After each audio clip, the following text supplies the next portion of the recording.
evening, folks. It's Diamond with the Oppenheimer Ranch Project. Bringing you a grand solar minimum update on Saturday, November 10th at midnight.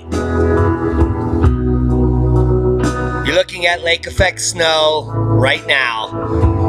Extremely under predicted. They were predicting 1 to 3 inches, and you're looking at 6 to 12 in many regions through right now. And do you know what that means? Well, that means it's boom time. Welcome to the update. Death toll jumps to 23 as California battles wildfires. The most destructive wildfire in California history has leveled nearly the entire city of Paradise as firefighters battled massive fires on both sides of the state. 23 people were killed by the so-called Camp Fire in Butte County, which are underestimates at this time, authorities said. Most of the buildings in Paradise are in ruin and the business district is destroyed. Only a day after the Camp Fire began, a blaze had destroyed more than 6,700 structures, almost all of them homes. Authorities said there were up to 110 people still missing. They're doing everything possible to identify those remains and make contact with the next of kin so they can return to the remains of the family. Butte County Sheriff Corey Hunt said on Saturday evening, the Camp Fire is just one of 3 major wildfires that firefighters are battling across the state.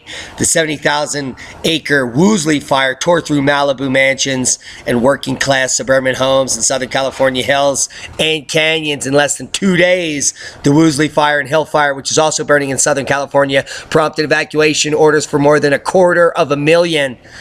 And we were checking Null School earlier. These areas are smoked out, especially near the Paradise and campfires. Carbon monoxide and other deadly toxic gases in high quantities. So keep an eye on that area, please. PG&E power lines had disruptions before the campfire. No directed energy weapons, no arson, no volcanoes erupting at Mount Lassen. None of that. This is just poor infrastructure and multinational large corporations not caring or giving up about you and burning the planet in areas that have high potential to light on fire. They don't cut the trees near these lines. Not Paradise anymore. Central U.S. states running 10 to 20 degrees below normal. This is coming from Robert W. Felix, Ice Age Now. Central U.S. states running 10 to 20 degrees below normal. As far south as Texas. Thank you, Robert Felix. He's going to be at LeakCon 2019 in Denver, Colorado. Many other people were about to make an announcement in just seconds. Stick with us. Come over to the Ticket Splice page, or you can go over to the Facebook page to get special hotel reservations, special rate for the conference. Conspiracy theory becomes reality. Robert Felix will be there, giving a talk on magnetic reversals and evolutionary leaps, accidents close to interstate, as the first heavy episode of lake effect snow affects the Great Lakes. Up to 5 times more snow fell than predicted because they're idiots.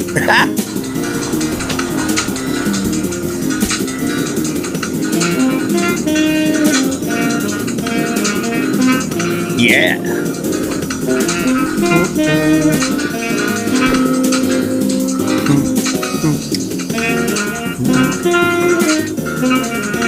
Must be global warming to get so much snow. Yeah, the word warm is in there. It's definitely global warming. Yes. They just proved it. There it is. Global warming, falling, dumping today in the Great Lakes region. Awesome. Thank you, Al. We love you. Stretches of interstates closed early on Saturday morning as accidents ensued amid the first widespread and heavy lake effect snow event of the season downwind of the Great Lakes. Cold air plunged southeastward during this weekend. As cold air passes over the warm waters, we need to shut this down. As cold air passes over the warm waters of the Great Lakes, clouds build and form streets of snow showers known as lake effect snow. Take a look at the cold blast Saturday. Wow, that looks like mid-January. Certainly not November. Under the right conditions, these snow showers can extend 100 miles an hour or more downwind of the Great Lakes. Where these bands of snow persist, a heavy amount of snow can fall. Yes, and sometimes it'll dump so deep, you need to be tall. On Saturday morning, portions of Interstate 80 and 99 in western and central PA were closed. Yes, as intense snow squalls caused drastic reductions in visibility in the beginning of November. Officials closed lengthy stretches of Interstate 90 from western New York to western PA to save lives. As we sit in the middle of fall in North America, and we continue to get buried. An intense band of lake effect snow reduced visibility and covered Interstate 90 in western New York on Saturday, November 10th. And those are the facts. People living in or traveling through the Great Lakes region should make sure their vehicles are set for winter driving conditions, even though we are weeks out from winter. Yeah, 41 days from winter. Winter is coming. Snow to hit Denver overnight. Continue all day Sunday. Sunday fun day. Yeah! Parker the Snow Dog sports snow goggles out in front of the Broncos Stadium. And that's tonight's first boom. Yeah, I can't even find it. That's how boomy it is. Oh my God. It's a Denzel boom, and it's a Jiffy. Yes, does not compare to this, though. Awesome. Totally awesome. Are you with me? Awesome, sawsome, and that's boom. Of explosionary proportions. Winter is coming, not for 41 days. If you're thinking about taking a leisurely drive Sunday morning, prepare for some wintry conditions, Denver. Snow is expected to hit Metro Denver overnight and continue throughout the day, according to the National Weather Service. Precipitation is likely heaviest in the Metro Denver between 6 a.m. and 2 p.m. Metro residents could see snow totals between 3 to 6 inches by the end of the day, and it may stay. The snow showers could linger into early Monday. Ha! Those in the mountains and foothills could get up to 10 inches in some places. The winter weather advisory is in effect for late Saturday through Sunday fun day afternoon for the mountains, foothills, and the I-25 urban corridor. Forecasters are telling folks to expect poor travel conditions. Yeah, because it's fucking snowing. Oh my God, it's going to be poor. Guys, it'll be snowing, so watch it.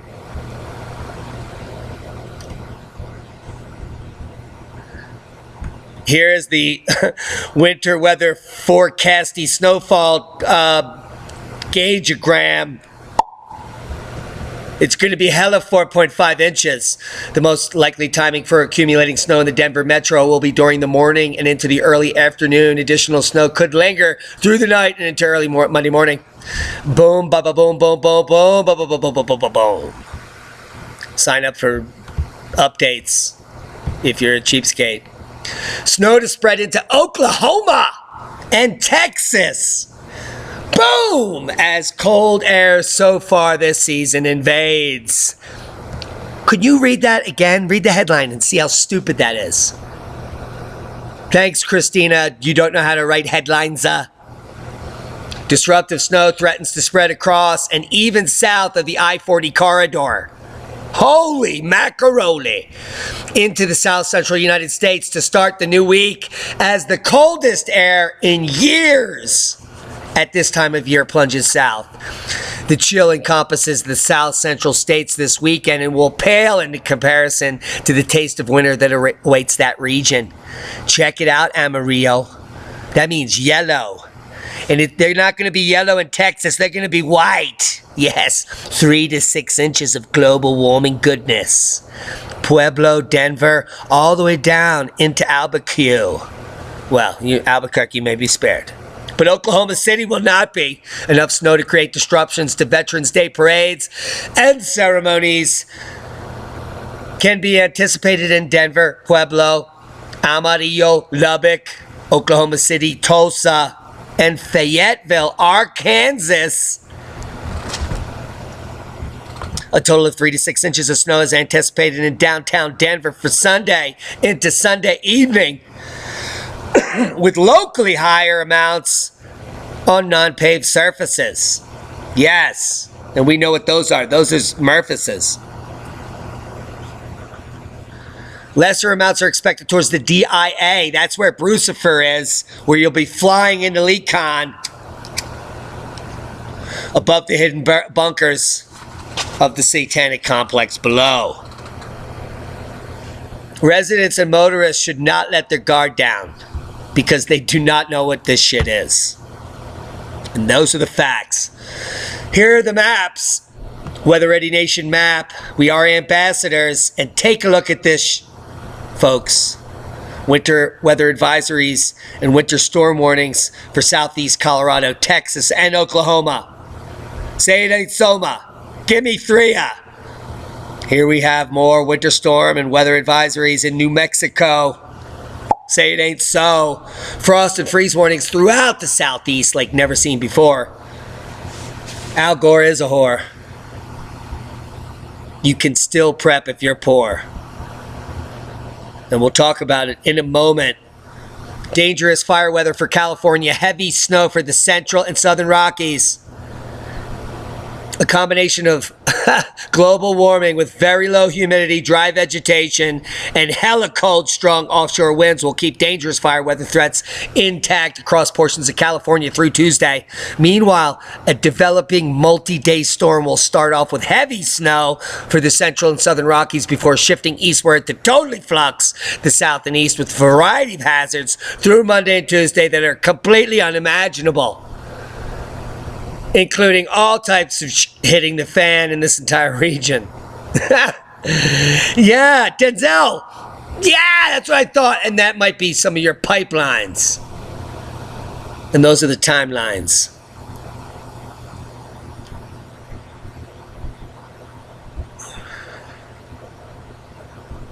Let's check the GFS model. Holy macaroni. Guess what I see? Global warming hole right here in Iowa. It's true, Nebraska, South Dakota, you're going to be spared. But holy heck, it looks like you got hit with Nair and the rest is growing hair in the form of snow. Say it ain't so. Look at these totals in the Northeast. I'm not even going to get into it, but I'm going to get into it at great depth right now. That's how deep we're getting in. Let's get in. Watch this. Sunday, November 11th, Monday the 12th, all the way down into Amarillo. Up to 1 foot of snow in North Texas. That is crazy. I'm not being lazy. I did a lot of work on this update. Now watch what happens to the Appalachians. Yeah, a little bit of snow in Maine, and then it's going to pump in down south. Look at those totals. 14 inches in the central mountains of West Virginia. And Virginia, Governor, get me a cup of soda. 2 to 3 feet in the Maritimes in eastern Canada. Heavy snow in BC and other areas. And look at the snow down here in Mexico. This is a month before winter begins. And there is heavy snow accumulating in Mexico. Say it ain't so. European model. It's looking dry in Spain and France and Germany and the UK. But not so much for Turkey, where there's 34, 76, and 107 inches, respectively. Centimeters. 107 centimeters, respectively. Moderate dusting in the Alps, and Siberia is about to be buried. Heads up, Norway. It's headed your way. But Turkey is the story. 107 centimeters predicted through the third week of November. It seems like it may be December. Could be a year to remember. Seismic update. The region we've been warning at, yes, the Fiji region, has been blowing up. 6.2 in Tonga. And all the rest of these quakes are because they're carrying a longa from the Tonga. These are called aftershocks. Not like smallpox, but more like pop rocks. I gotta change my socks. Did you put back your clocks? Are you prepared because the time it tick-tocks? Yes, it's a boom with a glorious goatee. No other quakes of note, but we are in a seismic lithospheric warning, and there are some stacking quakes on the San Andreas. Take a look. Boom, baka, boom, boom. No other quakes of note.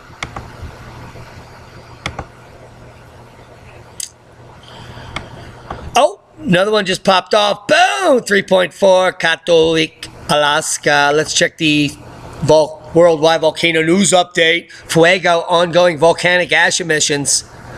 Turrialba, concentrated emission. Plus Popo, Krakatoa, Reventador, Ibico. Kilauea, activity update, longest non-eruptive period since 1982. They're going to be selling this black shit before you know it. Don't blow it. Buck an acre.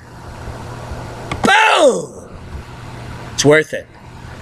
Think of all the free heat to grow your marijuana. Like a sauna. Adapt 2030. We're not managing any passwords. I have no idea what you're talking about. Adapt 2030 sent us all this today. PDF that I'll leave for you for free. If you do not follow him, you're going to get it. This is his exact timeline. God, I can't even stop it. For the grand solar minimum, global food shortages 2028-32, coming out of the work of Zarkova and the rest of us in the community.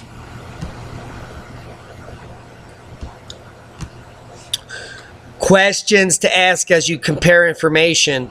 If global food shortages are set for 2028, 2032, how long before those extremely low grain yields will there be massive food price rises and social disturbances?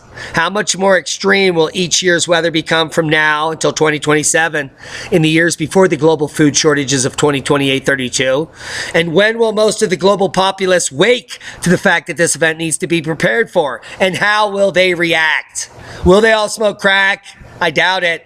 They'll probably go buy everything and you'll be fluxed if you don't go out in time to find what's barely there. To occur between 2020 and 2055 is the upcoming grand minimum. This unique event is solar terrestrial connection, reveals the pros and cons of the solar dynamo model, which means we're totally fluxed if it's true, and it has been true for the last 5 to 10 years. So you better get your dominoes in a row. Big impact on the terrestrial temperature via SI and reduction of the magnetic field. Shortages of vegetation can lead to possible global food shortages 2028 to 32. I'll leave you the PDF. It's deep. Now let's get a little shallow. But let's swim in. Dozens of mummies found. Cat mummies in 6,000-year-old tombs in Egypt. I used to hate cats until I got a cat. And I've gone through dozens of cats because we have lots of predators here, but I love cats. An ancient unopened tomb and rare mummified scarab beetles were unearthed at the site in South Cairo. Look at that, cat's amazing. Cat statues and mummies have been unearthed from ancient tombs on the edge of the pyramid site south of Cairo. Rare collection of mummified scarab beetles have been discovered in 7 sarcophagi, some dating back more than 6,000 years, at a site on the edge of a pyramid complex in Saqqara, south of Cairo. Antiquities minister Khaled El-Anami, who's totally full of shite, totally paid off to lie to you, said that the discovery was made by an Egyptian archaeologist mission during an excavation work started in April. 3 of the tombs have been used for cats, he said, while one of the 4 other sarcophagi discovered at the site was unopened. So they're showing us all the mummified cats. You know how many mummies of pharaohs and ancient technology and other things they're unearthing every day that they're not telling us about? They're like, oh, yeah, tell them about the cats. Yeah, the cats are great. Show them the cats in the corner. Show them the cats in the corner. 3 of the tombs had been used for cats, he said. While the other 4, we don't know what it was. We did not open them. We have no idea what the other 4 are. We don't know what's going on. It's just a bunch of cats. Nothing to see. It's cats. They mummified cats, damn it. Visionary Laird Scranton confirmed. Author and ancient cosmology visionary. This guy's a legend. A legend of legends. A legendary legend of legends. And a visionary vision of visions. And he'll be there. He's going to be there at B Square. You'll be there. He's going to be talking about some of the most insane archaeology ever uncovered that you've never been told about. If you like the works of Graham Hancock, Robert Schoch, and others, this guy has uncovered the cosmology of it all. One of my heroes, Laird Scranton's going to be there. Independent software designer who became interested in the Dogon mythology back in the day, in the early 1990s. He studied ancient myth and language and cosmology since 1997, has been a lecturer at Colgate, also appeared in John Anthony West's Magical Egypt DVD series. Living in Albany, we're going to fly him out to LeCon 2019, him and his wife.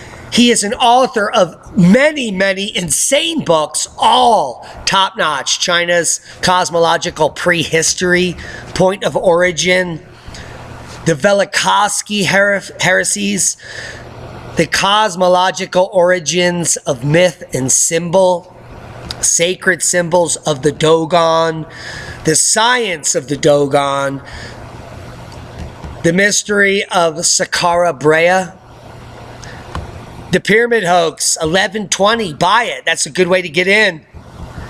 And his most recent book, Decoding the Morai Cosmology. The Maori. This is ancient origins of New Zealand's indigenous culture. The Maori culture is centuries old and generally accepted, according to Laird. And he shows, similar to if you go to Easter Island, they tell you that the Moai were carved like a few hundred years ago because they were bored. This information is being hidden from you in plain sight. It's obvious to geologists like me and Robert Schoch that the Moai and the Sphinx are clearly 10,000 years or older based on weathering patterns. And Laird Scranton is also eyes wide open, and he has uncovered the cosmology of these ancient cultures, and I can't wait to hear what he has to talk about. Can you? You better be VIP, because he's going to give a very special talk to VIPs only. That's all we can say right now. Laird Scranton confirmed. Ancient cosmology visionary. And that's a boom. If you want to know about him or you don't know about him, come over here to the Higher Side. This is his most recent talk. Higher Side Chats. Comparative Cosmology, Gobekli Tepe in the Spirit World. And you can hear of the past were burned so often by outside forces and armchair understandings that even they developed a system of secret keeping, isolation, and preservation. You can hear about it. Take a look at Laird Scranton. I'll leave you links to the podcast. Small asteroid buzzes Earth today. Did you feel it? Brrr, how to see it online. This is some of the objects that are getting closer and closer and buzzing us faster and faster. Either that or we have better equipment to see them. A newfound asteroid zipped past Earth today, November 10th, and you could follow the Interlopers trek live online. The Asteroid 2018 VX1, not the rocket, the asteroid, which scientists think is from 26 feet to 59 feet wide. That's 8 to 18 meters for you Euros. Will get within 236,000 miles. That's hella close. It's a smidge closer than the moon, which means it could have been hit the moon, and that would have been a moon boom. Right, Denzel? Kind of like, more like that. As pieces of the moon rained down on Earth and burned our bald heads bald. Or our haired heads bald. However you want to do it. 2018 VX1 was discovered just last week on November 4th, and the asteroid takes about 1.6 Earth years to complete one lap, which means this shit's going to be back every 1.6 in years. And for those who know how near it was, it's going to be soon before it hits us. There's no risk of an impact by this flyby of our planet today, scientists say, but who knows? 2 other nearby discovered asteroids will zoom past Earth neighbor Saturday through near one will nearly close to 2018 VX1, 2018 SV1, and 2018 XR1, and or whatever, both of which are also spotted last week, will cruise 800,000 miles and 3.1 million miles respectively. Which is kind of close and not that close, respectively. Which is a shit ton of things coming close in 2 days. Rocket launch from Wallops Flight Facility will be visible up and down the East Coast. Who gives you information the most? Diamond does. Here it is, Antares NG CRS-10 visibility prediction map. It's not crap, it's a visibility prediction map. Whew. Say that 10 times fast. Let's check it out. The numerical values in each colored circle indicate the time in seconds after liftoff. This value can be used to determine when the rocket will become visible within the associated color region. Viewing availability is based on clear weather conditions. Well, thank you. That means if it's cloudy, you won't see shite. But if it's not cloudy, plus 30, plus 60, plus 90, plus 120. So 2 hours out, you can see this baby all over Virginia, North Carolina, all of Delaware, South Jersey, in the Philadelphia area. Heads up, it will be quite the show. What is it? Rocket launch from Wallops Flight Facility. On Thursday, November 15th, you'll get a chance with visibility up and down the East Coast expected, but only if you're willing to get up early for it. NASA's Wallops Flight Facility in Virginia's Mid-Atlantic Region Spaceport will support the launch of Northrop Grumman's Antares rocket and Cygnus cargo spacecraft, which will bring crew supplies, hardware including science and research materials, as well as other covert materials into space to the International Space Station. The rocket is set to launch at 4:49 a.m. If you're an early bird, you can catch the worm, and that's a boom. Guys, I hope you got something out of the video. It's late. Thanks for watching. You've been great. Please subscribe to the channel because we love you. And even if you hate us, subscribe to the channel anyway so we can see who's watching. Time is now to start preparing. We have a preparedness store in the links below. We want you to show up to LeeCon, and if you can't afford it, we're going to be showing it live stream for under 20 bucks for all you people to watch all of these amazing speakers talk about the truth before it hits the fan. And that's a boom. Be safe. We love you.